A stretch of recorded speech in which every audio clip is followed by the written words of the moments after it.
First of all, I would like to thank the organizers for inviting me to present Malaysia's case study. First, I must apologize that my paper doesn't really conform to the CBT and standards as required. But I'll talk more of homestay as one of the approach in which CBT is implemented in Malaysia. So not that we don't have CBT, but CBT is still a new concept and approach. There are maybe one or two communities that are actively involved in promoting tourism, for example, in Sabah and Sarawak. But mainly our community involvement in tourism is through homestay. Homestay is one of the. Homestay is not actually a private, but it is owned by the house owners. They are not private entity per se, but it is owned by the house owners, and they provide their home for providing stay, overnight stay, 1 or 2 night stay for tourists, and they provide also food for the tourists, and also organize some cultural activities for the tourists to participate and to learn about the culture of the local community. So this is a growing trend in Malaysia. So community-based tourism, I think you have heard about this. Managed and owned by communities, increase tourist consciousness and awareness about the community, ensures environment, social, economic, and cultural sustainability. The aim of CBTs are communities' ownership and empowerment, natural and cultural resource conservation, and enhance socio-economic empowerment. These are common things that are found in the literature about CBTs. The aim of the study is to focus on the potential of homestay accommodation as a CBT initiative in Malaysia and highlight some of the socio-economic impacts. Here I will focus on 1 or 2 impacts, especially on income, because one of the aim of CBT is actually to alleviate poverty among the communities. So it is a case study based on the state of Terengganu. So these are actually some of the,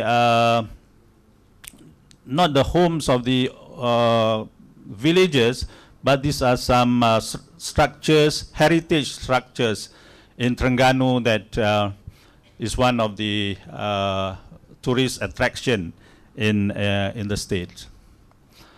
So it was introduced as an innovation of new tourism product during the 7th Malaysia Plan, 1996. The Malaysian government focused on the following to develop CBTs, develop rural communities to reduce economic imbalance between rural and urban areas, ensure any ethnic community participation in community in tourism activities. So as I mentioned, most of those that are developing now are in the east coast of Malaysia, east coast of Malaysia, in Sabah and Sarawak, where there are various ethnic groups, sub-ethnic groups, like the Ibans, the Kadazans, Muruts, and so on. There are various, there are several ethnic groups, especially in the east coast of Malaysia, and they are the one that I think actively participating in the community-based tourism. So homestay program was announced as a rural and community-based tourism product in 1995. Here the is operated and organized in kampongs or villages, together with the village development and security committee. So in a village there's a leadership structure consists of security and development community, headed by the village head and also they have members from the leadership of the community, and they are the one who organize the tourist activities and also the entertaining the tourists that arrives in the village. And the operators incorporating local cultures, customs, and also in the activities. These are the growth in homestay between. It has increased, especially since 2005, almost 3,000 participants from all over the country, compared to just about 2,000 in 2006. Yeah, this is the growth in homestay operators, and this is the revenue obtained from the homestay. You know, the owner charge a minimum of about 80 to 100 ringgit per night, together with the food. So it is quite cheap in Malaysian standard. So the visitor can have a nice bedroom, and also together they have the food which is prepared with by the owners. And then normally this food are well prepared. Not that we don't have standards. We have standards about food. We have standards about cleanliness. We have standards about bathroom, toilets, and all that. But just that is not formally regulated into laws and regulation. Maybe that is just lacking. We have standards, but it is not institutionalized into laws and regulations. So these are some of the stakeholders and initiatives for the CBTs. We have the Ministry of Tourism that provide the permit or license for the homestay owners. I mean, the Ministry of Tourism must come and approve and check that these houses are fit for stays by tourists, maintain certain standards, especially regarding toilets, regarding bedroom, and also regarding food. And then the Ministry of Rural and Regional Development also provide assistance, especially for upgrading the services, the houses that the owners want to participate. And then also the Institute of Rural Advancement provides training on how to manage the homestays. And Ministry of Agriculture is involved, especially since rural tourism or ecotourism are also involve agricultural activities like farming, livestock, fishing, and all that. So government has developed private sector and public-private partnership to develop these initiatives. And in the recent economic transformation program, government has re-emphasized the role of tourism and eco-based accommodation to uplift the rural community. So there are various opportunities, low charges, hospitality, motivation for young generation, women entrepreneurship, easy access, present and cultural performance, limited environmental and social impact, and also some opportunities for local entrepreneurship and investment.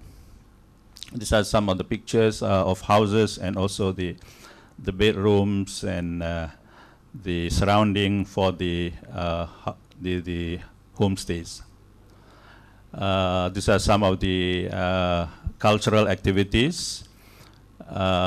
Challenges for homestays: low standards of accommodation, unacceptable bathroom and toilet facilities sometimes, no unique identity for each homestay, lack of hospitality experience, marketing problem, and lack of motivation. These are not all of the participants are well attuned to the rules and regulation. So these are some of the problems that arises and being a challenge to the homestay operators. A case study in Terengganu was conducted. We interviewed 10 homestay operators in 3 villages in Terengganu. A structured questionnaire was asked, and then we used some regression model. I think we are not interested in the academics of it. The sampling was based on a non-probability convenience sampling. Since it is a case study, so we managed to sample a small number, 10 due to budget and time constraint. This is the state of Terengganu. This is Peninsular Malaysia and the state of Terengganu, where the study was conducted. I think I should mention that near to the site is a famous Kenyir Lake. This is one of the largest man-made lake in the state of Terengganu, which provides power and water supply to the state and also to the neighboring states. And then we have a forest, recreational forest resort next to near to the lake area, and this provide the catalyst for the tourists to come, and some of them stay in the homestays. So the result and outcome of the case study, monthly income has risen for most of the homestay owners. Initial investment about 50,000 ringgit, but the increase in income ranges from about 600 to 2,000 ringgit. Our poverty income line is about 650 ringgit. So most of them has either surpassed the poverty income line and even better than that.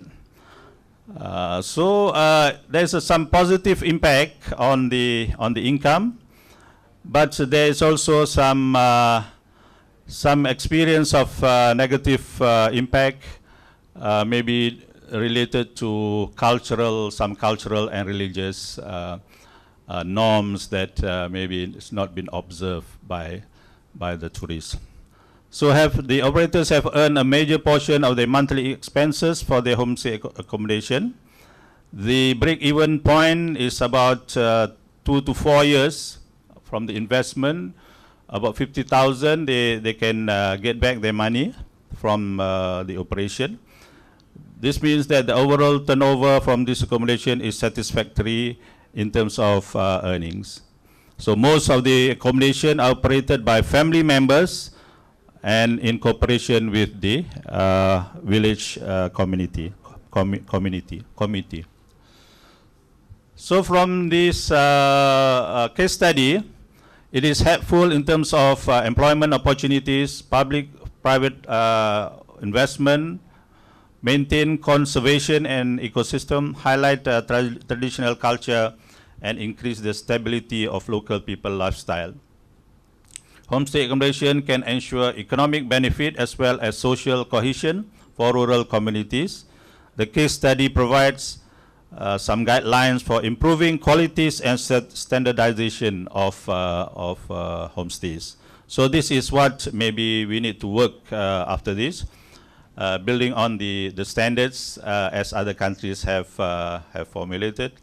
And I think if there's a future conference, we will focus on standards this time. Pulshana, thank you. In conclusion, Malaysian government has given priority to maintain standards and quality of CBTs as well as homestays for economic advancements of the country. It has emphasized on joint effort of Tourism Ministry, Homestay Association, local investors, for proper guidelines, regulation, and quality assurance. Government initiatives encourage homestay for considering innovative CBT practice to the investors as well as rural communities. So research initiatives are required in various fields, especially regarding consumer satisfaction, sustainable marketing, policy, sustainable policy management, tourism policy, and also homestay development, as well as the sustainability of the tourism industry. Some recommendation, there is a need for capacity building, the need for developing facilities, the need to increase community participation, the need to give small loan facilities, training and development, integrated approach in tourism management, and ensure economic benefit to communities. Thank you very much.